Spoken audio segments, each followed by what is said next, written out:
Hey! Nandito na naman ako sa Camel Plant. Dito na kami sa loob, guys. May delivery, oh. Hello. Papunta na kami dun sa waiting area. Doon na daw kami maghintay. Wala pa sila, Sir Patrick.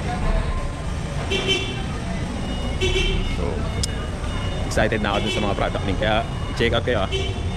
Guys, nandito na kami sa loob ng Camel. No? Nandito na kami sa training room nila. And nandito yung mga display ng mga product nila katulad nyo. No? Kung nakikita nyo, may electric fan, may chest freezer. Ito, dual to chest freezer na may chiller. Tapos, yung mga water dispenser. May ceiling fan, may flat iron, may steamer, may vacuum. Steamer ba? Hindi vacuum. Wala, tama yun, steamer. Tapos, merong coffee maker, electric kettle, rice cooker, oven, and so on and so forth. Diba? So, ayan.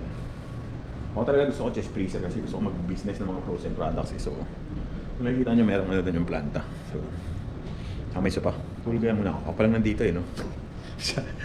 Ilapit mo. Patulad ng ginagawa mo nung nakaraan sa gabi.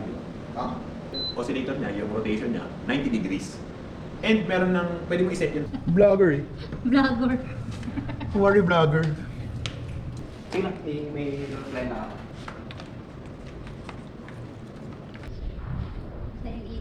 Sige lang. Tapos na kami dito, guys. Ang dami naming content. Sana ma-i-release natin kaagad. No? Pauwi na kami. And syempre, nabusog ako. Dami namin ginain. Sarap ng pagkain namin. Fried chicken, tsaka caldereta. So, sana makabalik ulit tayo dito sa Camel. And of course, magkakaroon din tayo niya sa bahay. Mga Camel na appliances, Camel product. Baka tulad ng coffee maker, trip na trip ko talaga. Soon. Sana panoorin nyo ulit yung mga susunod kong video. Bye. Peace.